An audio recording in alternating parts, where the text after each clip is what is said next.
There's been a lot of noise on LinkedIn about this, and I'd like to put this to Craig, who's been looking into it. And from what I can see, the main issue is that sign makers are being asked to quote on information in a tender that doesn't give exact quantities.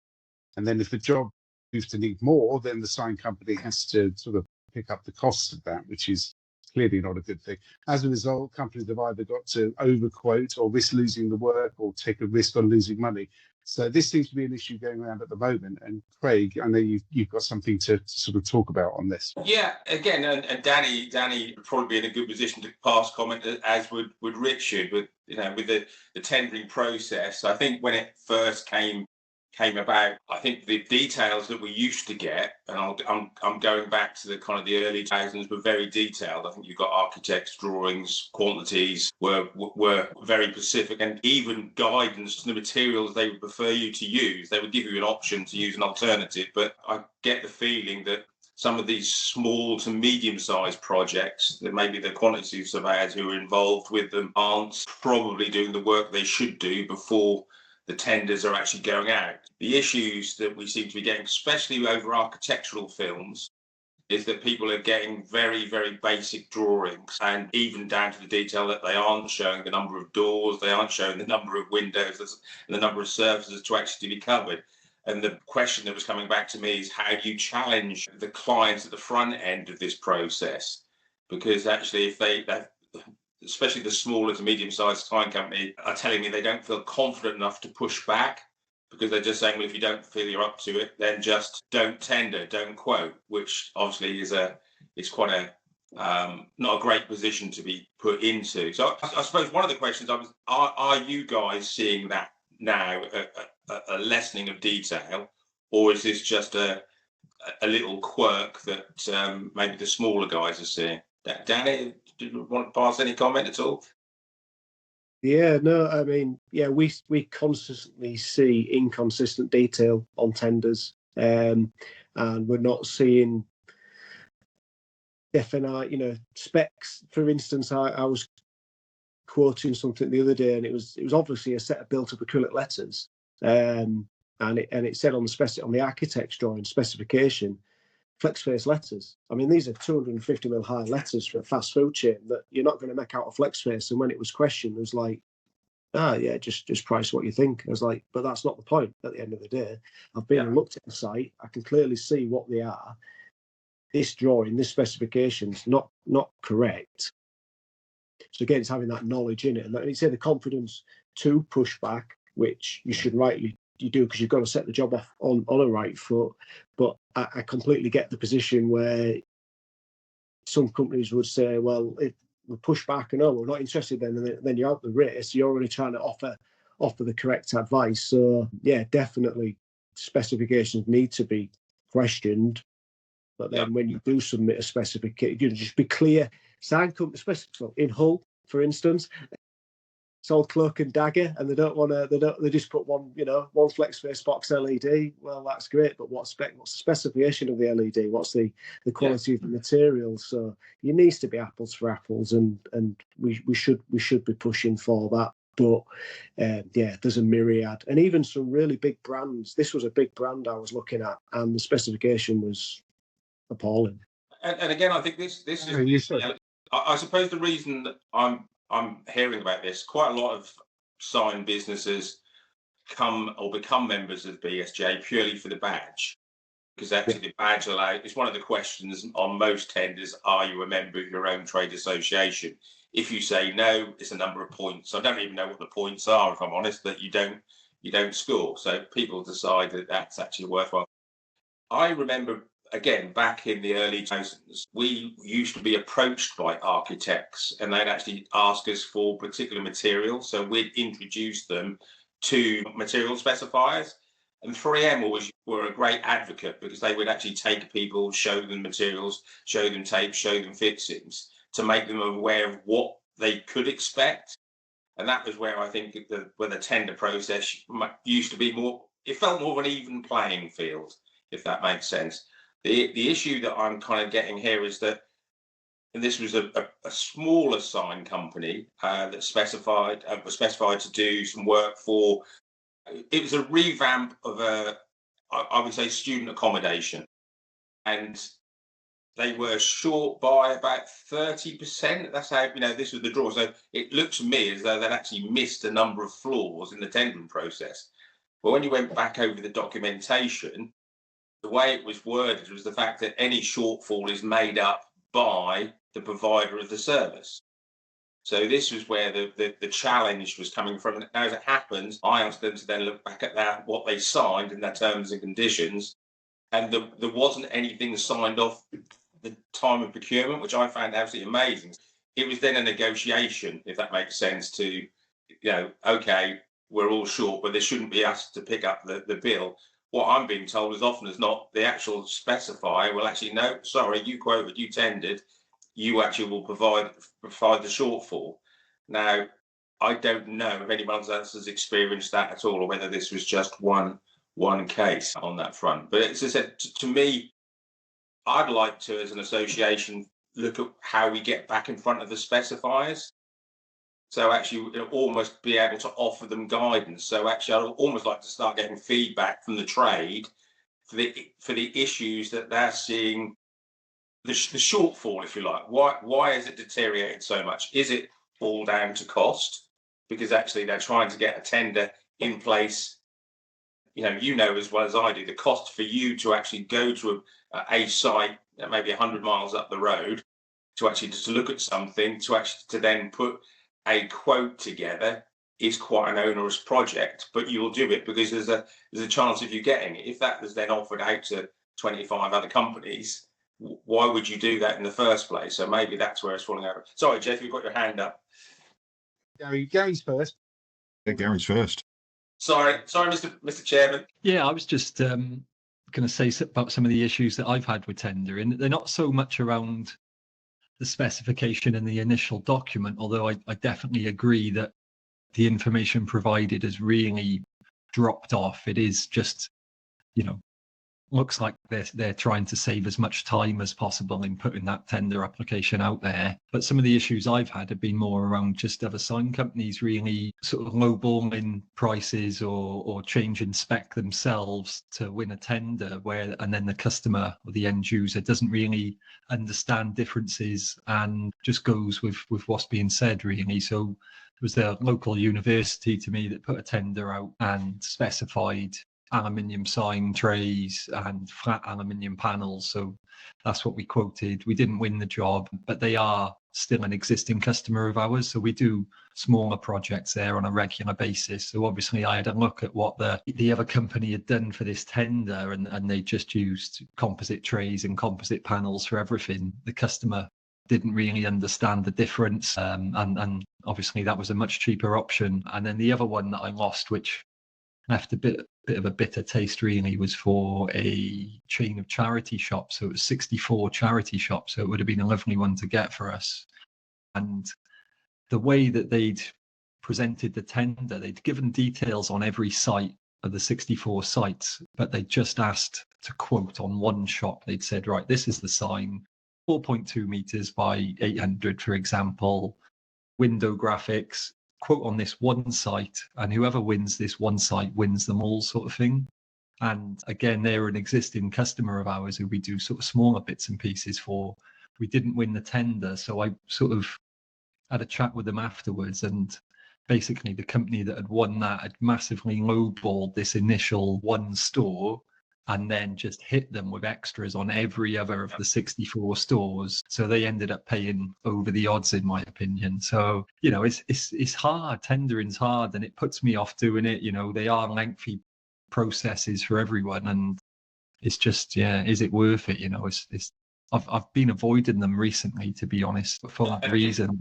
This is exactly what I'm starting to hear. People are backing away from it, and this almost reminds me of the online tendering process, where it was almost like a countdown clock, and people were putting lower and lower prices in, and that was against something in the early 2000s. Probably Jeff is old enough to remember those as well. And people just away and wouldn't do them anymore. And I kind of get the feeling it's almost a position we feel we'll have to take. We're not prepared to tender, but there will always be somebody who will step in. Sorry, Jeff. It's definitely Jeff's turn now. Bless you, everyone. Yeah, so that last bit, there was a company called ProProcure that were a procurement team in High Wycombe. It was almost like a Dutch auction where it's just a race to the bottom, but they assumed it's a commoditized item. They didn't appreciate all the subtleties that went around, different types of stock, where there's coating laminates on it, volumes, what fulfillment looked like. It was just a straightforward, very naive race to the bottom on price. So thankfully, I think that's gone now. What we've seen in the network, and we support large lumps, these bigger ones, when we're asked and required to, is a mixture of laziness. Some of the QSs that are asking for these things are 100 miles an hour. They're just frisbeeing it out there and dealing with whatever noise comes back. So they have a quick scan. I think there's a certain amount of knowledge that they have or don't have. There's a whole world of competency they don't have. So they do a quick skim. In their world, it looks okay. They frisbee it out. We go back with a whole load of questions, and that's then when they go away and start digging out information around, different types of materials that being spec'd. The idea of small little flex face letters is a prime example. Some of the stuff you're asking for, defies the laws of physics. It's not going to happen. So I think there's a mixture of competencies, easiness, the fact the QSs are being 100 miles an hour, or whoever's asking for that all. So it's how do we support that? But then it comes back to Gary's bit right at the very end around how much effort do you want to put in this? If there are 3 people going through exactly the same hoops and only one person's going to win it, you've got a 33% chance of doing it. Or if you're going to spend 8, 10, 12 hours doing that, would you want to risk that? Is that the best use of 10 or 12 hours? The bigger companies who've got contract managers might go and do that because that's not quite largely all they do, but that's what they focus on. Whereas the smaller to middle-sized companies haven't got that resource. They're busy doing other things that they know they're going to get a definite return on. Therefore, you go down that road. So for us as a collection of small businesses, we're tending to move away from some of the tender opportunities, which are clearly not very well managed. I can see Glenn agreeing. What you raised your hand as well, Glenn? Yeah, just agreeing with Jeff and Gary, really. I tend to avoid tenders. I tend to find that quite often they're specifically written for a particular supplier, maybe, and the amount of effort that, as Jeff was just saying, the amount of effort that potentially is involved in responding to it, and there's 3, 4, 5 other businesses potentially quoting for the same work, my time quite often better placed elsewhere. I mean, I'll go back to when we did work for National Blood, and that was for a 5-year contract, which is quite unusual nowadays. But each person who came into tender had to do a presentation based on the materials that they were given.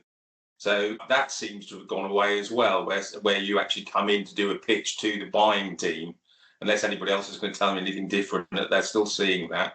It was a way to differentiate yourself and was worth the effort. But even that we lost to a company that ended up spraying product on in the first 12 months of them running the new contract. We were doing half the work to rectify the stuff that was a problem, but they didn't lose the contract. That might be just the way NHS work, though, to be fair. I have to say, this does sound like an issue that has pretty much across the board negatives. It's not kind too of many positives. well, if there's a problem, it's one of those things that how do we educate people? And I suppose we're in a position to do that if we get feedback from enough members and enough other sign companies. And even if we were able to put a basic guide together, maybe I know it doesn't guarantee anybody will use it, but if we could put a basic guide together with feedback from people like yourselves who are actually I use the phrase at the coalface, because you're the guys whose time is being swallowed up. Are you talking about? Are you sorry, Chris? Sorry to interrupt. Are you talking about targeting the people putting these tenders together? Yeah, the college surveyors. If we could put a document out, I mean, it's a bit like the BSGA website, if you like. If we could put something up on the front page, it's a free to use. Anybody who's doing a tendering encourages their tender officer to actually go to the page to download it. It means we're kind of trying to bring it back to an even playing or level playing field.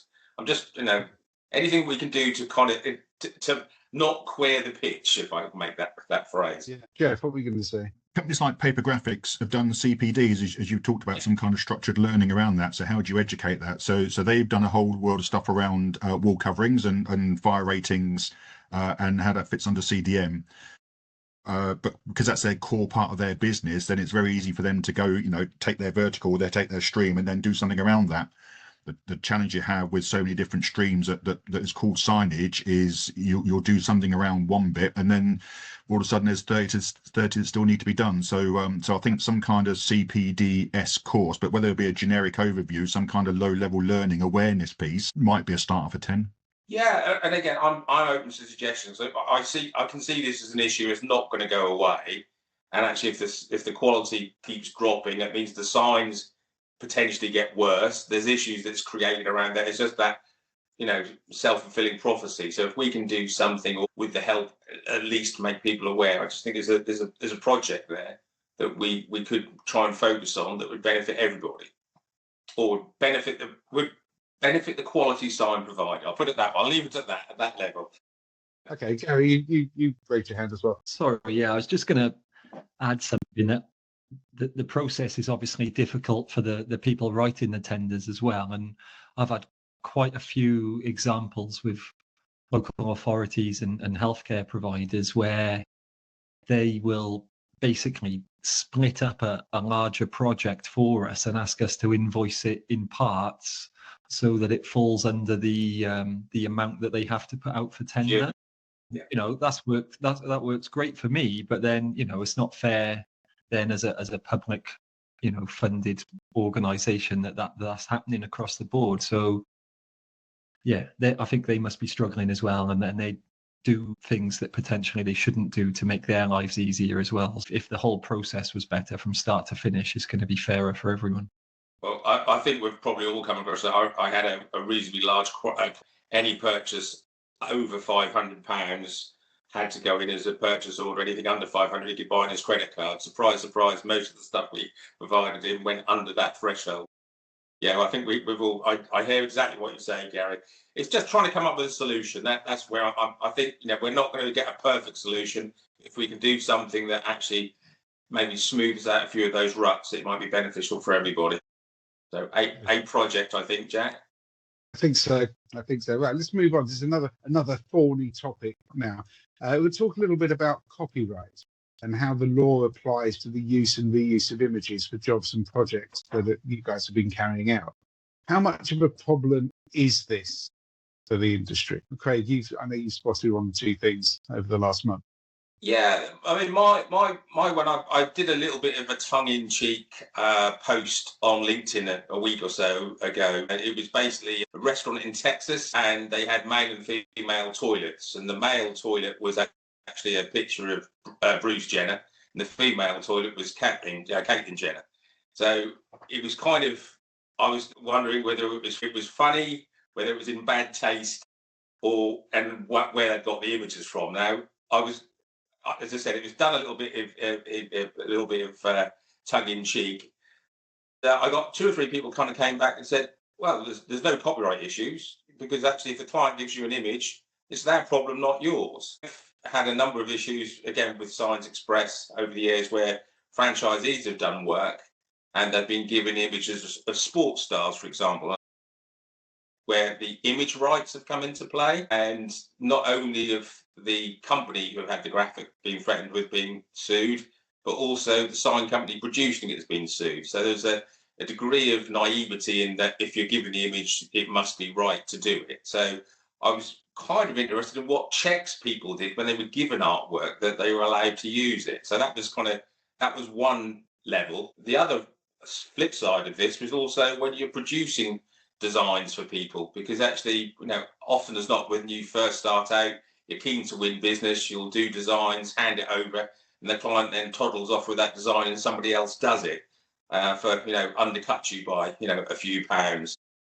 We always used to invoice the client. So we've done the design work. On the bottom of our drawing, we actually had this design remains the copyright of the sign company. If you use the design without us, there'll be a charge. If we use it, we'll back the fee off the cost of the job. And we didn't lose one case. They all went through small claims, and we're only talking £150, for the cost. Well, between 50 and 150 was the again, bear in mind, we're looking a few years ago, but we never lost it. So I don't know if anybody else has come up against that as well, or has ever bothered to challenge it because it's been too much of an issue for it. Definitely silence. Oh, sorry, you get your mic off, Glenn. Sorry. We don't do any artwork until we get paid some money, is number one. Yeah. And when I only send proofs out which are security locked, so they can print them, but they can't edit them, because as you've touched on, Craig. I have been burnt on it in the past. I mean, as I said, I don't. Yeah, I think we've all been touched on. I was just surprised that people just let it go because they say it's not actually worth it. And as I said, I can think of a half a dozen cases where we've just put it straight into small claims and they've never been challenged and the invoice has been paid. So you've then got the cost of the small claim, and not often it's not the threat of going to small claims. The fact that you know how to fill out the form is enough as well. And you could argue, is it worth it because you've cheesed the customer off? But if the customer's prepared to take your design around, I suppose it's not really the issue. But the one about showing work, this is the one where I think you have to be a little bit careful because, again, we had franchisees that did work for Adidas, did work for the Tour de France, absolutely great imagery, and they weren't allowed to show those images until the customer gave them permission. But then other people would pick the images up and actually show them on their website. So, you had to then ask them to bring those images down. And I think we have this misconception sometimes that if the image is on the website, or on the web rather, it's fair game. I think you mentioned, Jack, you had it happen to you as well. Sorry. I think Jack might have locked up. No, it's all gone quiet. I don't know if anyone can hear Jack or I can't. I mean, as I said, maybe I'm touching on something that isn't a huge issue. As I said, go on, Jeff. Yeah, we don't get it a lot. So we get it every now and again, and it is this. We was doing some stuff around the Olympics, around using Olympic logos, and some people have done some little works for Olympics that have just gone. And obviously, having worked for the Olympic Games beforehand in previous lives, you know that there's a whole world around brand licensing, and obviously the Olympic movement get a huge amount of money through partnerships and endorsements. So we realise there's a huge sensitivity. So it's go back to the client and get express permission, which to show us that, because again, there's a whole world of risk. So whilst we'll help you make it, because someone's going to do it for you, but we would only do it if you could demonstrate you've got permission to use that logo, and for all of those reasons that you talked about. But this is a rare thing. Hardly ever get it. I would say, yeah, this is one of having a complete website with images and wording being copied by another sign company. Again, we've seen this in the past where we've had chunks of our text lifted, where web designers have just said, "Oh, that's actually," I think. I was trying to think of we had a piece of software. I'm talking about Jeff. The marketing team had a piece of software that would actually do random checks to see if text was actually being used. But again, it's more a case of actually, you said your work is being touted around by other people, which is disappointing. And the fact is, I think now with social media, the fact that you can share somebody else, do the name and shame if they don't take it down, is actually quite a strong tool. We shouldn't need to do that. But it's but it does become frustrating when somebody is sharing your work or trying to pass off your work as theirs. We see that quite regularly. We're often asked to step in to have a discussion with somebody over that. I think one of our members pointed out that somebody was doing videos and they weren't actually claiming the work was theirs. They were just walking around highlighting how things were actually made. So the suggestion was kind of they were involved with the job. They weren't actually saying they made it. So it was one of those delicate ones. If the shoe was on the other foot, how would you take it? Was the way the discussion was actually had. But again, I was just interested to see if it was other people. Sometimes I get, because the role I'm now in, I will get maybe 3 or 4 calls each quarter on these type of topics. And when you get a cease and desist letter, I think that does make people twitch, especially when it's actually from a London-based solicitor and they're actually making suggesting quite large numbers might be coming your way if you don't take things down. Often as not, the letter is the idea is to get you to step away, and then if you agree, nothing actually happens. But that isn't always the case. Sometimes you'll get a copyright charge your way. And I know Jack mentions to me that he'd had that where he did have to pay for the use of an image that he had actually used, and that was took legal advice and was told yes he would have to do the deed and part with some cash. This was slightly different. It was all to do basically a customer had picked up a van and then said the van was actually damaged while they'd left it in the unit. Now we always used to have checklists when a vehicle came in just to be signed off, so you walk around the van and the customer would then just sign off. As it happens, this customer did have, this sign company did have CCTV covering their forecourt, so they could actually see the vehicle did have a dent on the front quarter as it was driven in. Downside is that was the member of staff of the sign company driving the vehicle in. Yes, they could show it was dented before it was graphic, but they couldn't prove it wasn't dented while it was parked on the forecourt. But at least that meant it was a sensible discussion to have.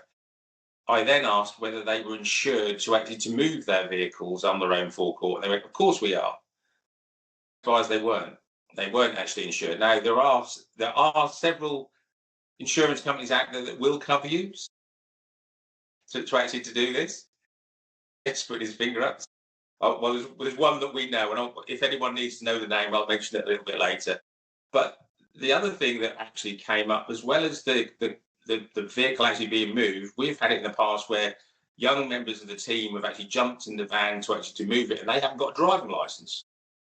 So again, there are lots of little things that kind of happen. I mean, they might sound really obvious, and then they've actually backed the van into the wall in the inside of the unit and caused damage that way. So it's just some of this is common sense and checklists. You think, well, no one would do that, and then you hear actually quite a lot of people actually have. The other one that comes up quite regularly is actually the value of the vehicle that you're actually storing. Now, the value, I was quite surprised, is actually relatively small unless you specify. So if you're wrapping a Taycan, it's probably over £100,000 worth of vehicle sitting there. Now, one, are you covered for it to be on your unit overnight because it's battery powered? It actually hasn't been switched off, and has the battery been isolated? I bet the answer to that is no. And I'm told that is now becoming a thought for the insurance people, whether that's true or not. But certainly, obviously, if it catches fire, you can't put it out, or the other bits and pieces that go with it. The value of the vehicle, and a lot of insurance companies will only go between 50 and 75,000. So if the vehicle gets damaged or stolen on your premises overnight, who's picking up the deficit? You are, unfortunately. So there are just certain things that I think we need to be aware of and ask the insurance companies actually when we're taking these vehicles. Now, if there are several vehicles in your unit, again, that steps up the value. It doesn't cost very much to actually add that value. Say you've got a Lambo that comes in. Again, we've had some high preference cars. I can think of Mark at Northampton did one in a Man City themed graphic many years ago. It was probably a couple of £100,000 worth of car. So the fact is that you needed to put extra cover on just to have that vehicle in the unit. So it's just using some common sense, I suppose, and making sure that you are covered, because there's nothing worse than being then after the event. And again, I don't know if any of you remember. I won't name the company, but they parked a Bentley Continental in the Thames. The guy was wrapping very early. This when wrapping became a thing, and they couldn't get to the other side of the vehicle. So the technician decided he needed to take the car out of the unit, but rather than just taking it out, turning it around, he drove it up the road and back again, and actually lost it on the little mini roundabout industrial estate. And that it is on. If you want to put Bentley Continental in the Thames, you will see a picture of a Bentley floating roof deep in water. Now, I don't know how the insurance got on with that, if I'm honest, but again, they're just these little things that I'm touching on just to make sure that you are covered, or you have processes in place. So, like where your keys are stored and stuff like that as well. So it is meant to be a sign surgery, guys, after all. We're all at different levels. I don't know if anyone has got any tales of woe they want to share on that one. I'm not going to share tales of woe, but you're absolutely right around process. And you also have things to watch out for as well, which we've noticed in Science Express land, is the T's and C's. The T's and C's will tell your customer on how to look after their vehicle or how to look after their signage. So if you've got a whole lot of guidelines that sit in there about look after this, look after that, various O&M manuals, what's the thing for vehicle graphics? So we have hangers that go in there about jet washing, be careful on jet washing, be careful on various other cleaning processes, basic user errors. We've also gone into the sort of next stage on because we know people will take a coat or a hanger and just frisbee it in the back when they get in the vehicle because it gets in the way. So we put stickers in the bulkheads as well. We also print out PDF sheets as well. So there's again a whole world of care and guidance on how to look after wraps. Newton force on the adhesion of vinyl is only about 15 to 20 newtons. So whereas actually the jet washing is about 40. So jet washers are twice as powerful as the actual adhesion that holds it on. Customers don't know that until there's a complaint. Well, how do we avoid that that complaint process? How do we manage the customer experience? Because we want the sign to look as great for us as long as it's going to be, because we're vocational that way. So there's extra layers of care guides that you can go over and above, but actually bearing in mind that your T's and C's, there is a little bit of a gap in there. So you just need to protect yourself with that as well as an extra layer of watch out on vehicles. Do you still do the rear view hangers? We do. We updated them. We've updated them as a part of the review just to make them more informative, but we supplement them. So we've got 3 points of contact. So you have the hanger, the bulkhead sticker, and the PDF as well. And the interesting thing is, if you look at 3M's website and Arlon's website, there's very, very patchy information around care guides. So we, thankfully, the position I'm in, got on the phone to a few of them, and then we kind of amalgamated 3 or 4 different ideas into our own composite guidelines that kind of a bit more encouraging. Just talk about the, you know, why jet washing can be a bad thing if you're just using it to chisel off dirt, then that's going to affect the vinyls. So, but it would be the same for sign writing. You know, jet washing used to kill sign writing back in the day as well, didn't it? So it's always the way over. The other thing as well is around insurance. Motor trade policies don't cover you for moving customers' vehicles, not only in and out of your yard, but also on a customer premises. So there's that as well.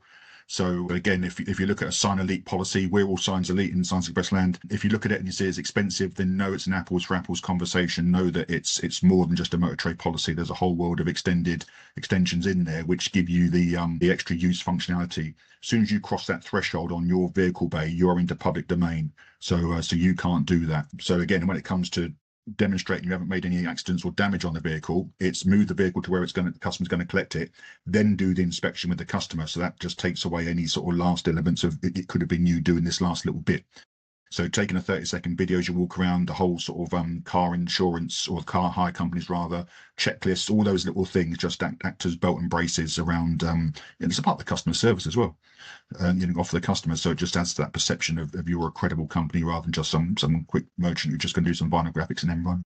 Anyone's got any observations or any issues that they've had? I wonder if this is something where Sign Elite could provide a bit more information for us to put on maybe on the website. Is that something that we could help out with? They've got it already. So talk to Annette. We have a load of aid memoirs that basically point to all of that. They have the only true signage scheme out there because it covers all these extensions. It's already built in. So if you message Sign Elite, talk to Annette or Steve, then they have that to hand. They did that for us a few years ago. Yeah, when I mentioned the hangers, did anyone understand what I meant by those? It's just something that loops onto the rear view mirror that just has almost like a little checklist. So whoever the driver happens to be. But as Jeff mentioned, they often just pick that up and throw it straight in the back of the van, never to be seen again. But at least it's there as a point of reference when they pick up the vehicle. And get that in the photographs. When you do your post-completion photographs, when you do one on the front of the vehicle, make sure it's got the hangers visible as well, because the amount of times that people say you didn't give me a hanger. So again, you're just protecting yourself by photographing that hanger in situ. And also as well, the thing that we've noticed is a lot of the people that collect the vehicles aren't the people that clean the vehicles. So again, you've got the whole knowledge information transference as an issue as well. So that's why we like the bulkhead stickers. They're much more permanent. Okay. Thanks very much.